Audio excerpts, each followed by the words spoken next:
Yun no? Yun no? Ayan na, ayan na. Kamusta kayo mga kameta? Happy New Year! Ito na, bagong New Year na tayo. Andyan si Lola nandyan sa likod. Baka nakikinig sa atin. Kamusta kayo dyan guys? Na-miss ko kayo. Ito na, makabalik na naman tayo into our routine, no? Na medyo more in-depth discussion tayo dito sa mga latest nangyari sa ating bansa and around the world. And of course, Happy New Year sa atin lahat. I wish everyone a good, a prosperous, a healthy year to your family and loved ones.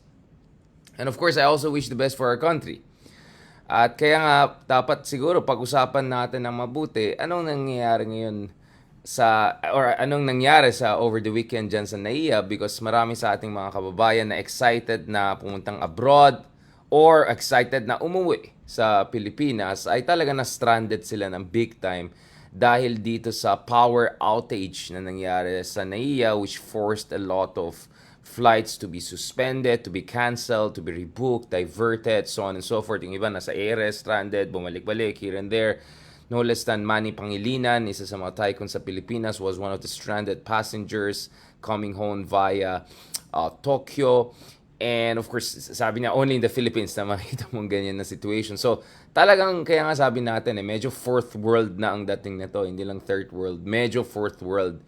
Na dahil sa power outage, or at least this is some of the preliminary explanations we're getting from the government, flights have been canceled or have been rediverted, or rebooked right and left. At maraming naapektuhan. Hundreds of flights were affected. 65,000 passengers based on some reports were affected. So grabe yun, grabe no.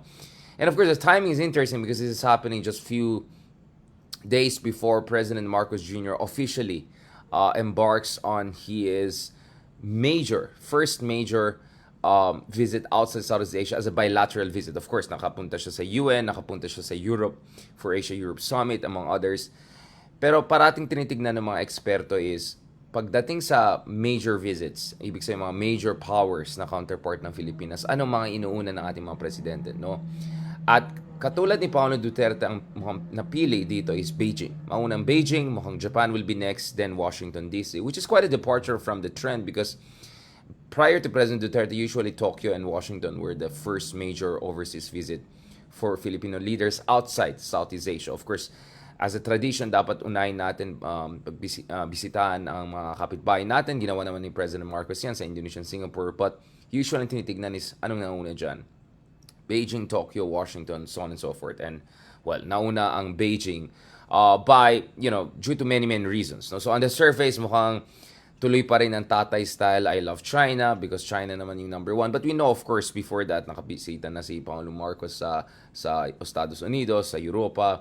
Very different approach to foreign policy compared to President Duterte. But we'll discuss that separately, perhaps tomorrow, as the official visit to China commences in full blown. No? And tignan natin yung what's at stake there now. So just as the President was preparing to go to China and to discuss major investments in the Philippines, eto na, meron na naman tayong major embarrassment sa Pilipinas. So kamusta dyan mga ka-unity, mga Tatay Legacy, kamusta dyan? Yan, di ba may nagsabi dyan na pag si Tatay ang presidente, baka magiging Singapore na tayo. Di ba? Sino ba nagsabi? No. Ang dami nagsabi na pag si Tatay Digong, she's like the Lee Kuan Yew of the Philippines. Ganun, di ba sinasabi dati na magiging Singapore na tayo. Anong date na to? 2016. Alright, 2016 pa lang sinasabi na magiging Singapore na tayo. Now, what's very interesting mga ka-unity, is that no less than our current transportation secretary admitted that pagdating dun sa basic infrastructure natin sa international flights among others, dun sa especially mga systems na ginagamit dun sa coordination ng international flights, ayon sa kanya, we're 10 years behind Singapore, no? And anong petsa na mga kameta? 2023 na, 'di ba? Akala natin magiging Singapore na tayo, 'di ba? Na magiging very progressive tayo, very magaling, very first world, ayan tuloy, fourth world. Ayun ba naman sa Singapore? Wag naman ganon. Hindi naman tayo ganon kagrabe. Pero, let's be honest. This is very important mga kameta because naalala ko very well, back in the day, sobrang binabash yung dating administrations, particularly the Aquino administrations, especially doon sa Laglag Bala issue. Naalala niyo yung Laglag Bala issue? that a number of our Filipino passengers, among others, helpless passengers, apparently mukhang nabiktima sila ng mga sindikato daw sa loob, na tinaniman sila ng bala, so on and so forth. So that became a major national scandal, no? And suddenly, lahat na lang sinisisi that dating administration. Now, honestly, I felt the response of the Aquino administration back in the day was politically inept, no? I get the point of the late President Aquino that, the number of people victimized by this was supposedly not that large. I get that, but politically it was an explosive issue. And it was explosive issue also because pagdating sa Naia, this is one of the oldest airports in the region. 75 years ago na inaugurated, I think Terminal 1, diba? Manila International Airport, and later on naging Naia because of assassination of Ninoy Aquino almost 4 decades ago. But if you look at it, over the past 30, 40, 50 years, walang masyadong nangyaring major developments. Yes, there's Terminal 3, there's kind of Terminal 2. But what we're looking at is really a world-class airport. Katulad ng meron sila sa Malaysia, built during Mahathir back in the day. Thailand, I think built by German company not long ago. We're looking at Indonesia. May bagong airport sila na launch lang just the other year. Dumaan tayo dyan. We've talked about it. Of course, Singapore, the best airport on earth by many matrices. Of course, ang kompetensya ng Singapore na lang, yung mga ka-level ng mga Qatar, Istanbul, etc. But you get what I'm saying? Like, if you compare the Philippines sa mga immediate neighbors natin, sobrang mukhang napag-iwanan tayo. And the most in-your-face reflection of that is yung grabing airport natin. Kasi yun ang una mo makikita eh. Yun yung major, yun yung gateway natin to the world. So kung whether foreigner ka or Pilipino ka, balikbayan ka, whatever, yun ang una mo makita. Nakaka-frustrate siya. And hindi naman tayo this is not just subjective. Look at various surveys that show that, Naia, up until today, or at least last year, 6 years after Tatay, etc., is still considered as one of the worst in the world, no? So, tignan nyo for instance, So, wag naman tayo masyadong social, no? So, Naia was seen as the third most stressful airport in Asia, dun sa isang report.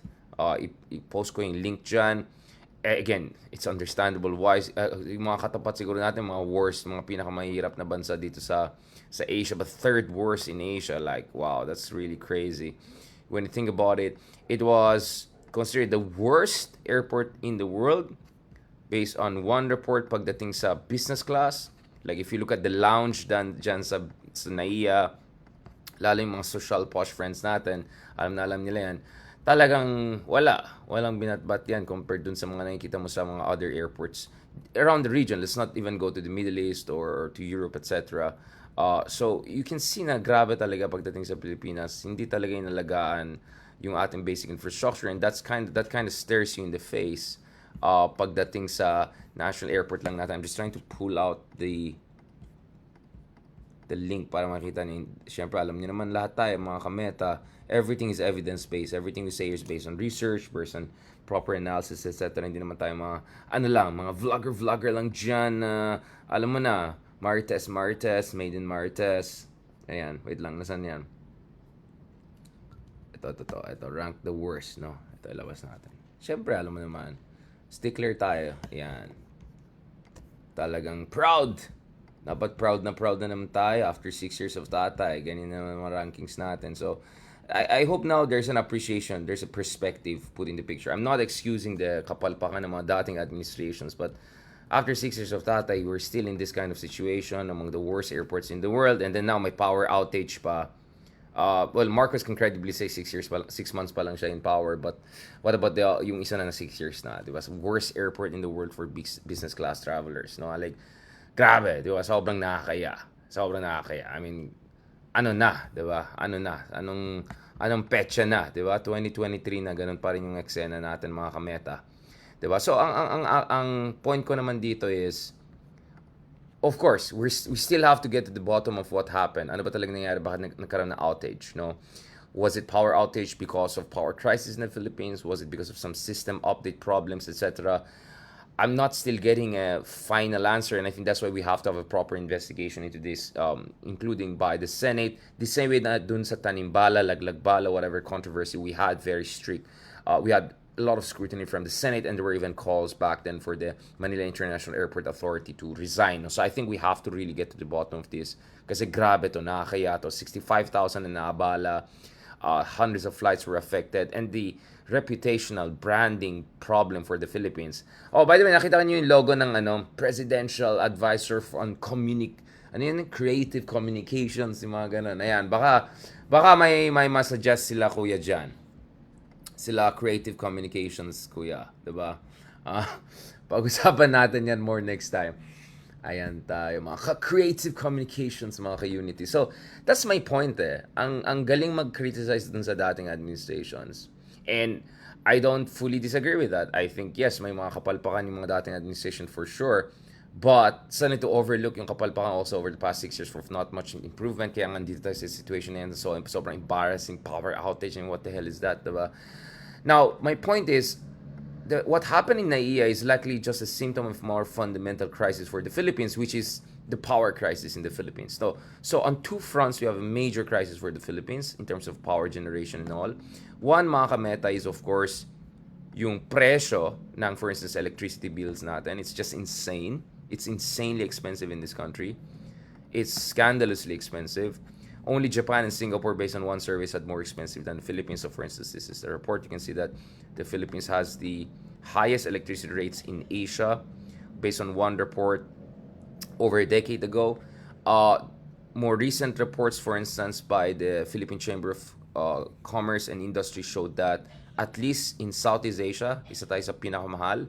If not in Asia, I mean, it's insane considering the Philippines is one of the poorest countries by per capita income. So there's a huge gap dun sa purchasing capacity nating consumers, not to mention our struggling industries, and then yung power costs dito sa Pilipinas. And that's something really, really we have to get to the bottom of it. Bakit ganun, diba? The other problem, of course, we have in the Philippines is also, so ito yung warning ng business sector sa Philippines last year about yung situation sa power, no? Na ang concern nila is if tuloy-tuloy itong mga cost ng electricity na pataas, kaya nga yung Court of Appeals had to make an intervention on some deal between San Miguel Corporations and Meralco due to concerns on whether the price hike was justifiable, etc. We can go to that separate. It's a legal case, so medyo complicated yan. But the point is the business sector in the Philippines is extremely worried na this really increasing, this super expensive electricity cost in the Philippines is hurting not only consumers but also industries. Because kung ikaw investors, pupunta ka sa Pilipinas, kung gano'n kamahal ang electricity costs and utility costs, ang mahal mag-produce ng mga produkto, especially yung mga energy-intensive products like manufacturing products, among others, no? Or more high-end manufacturing.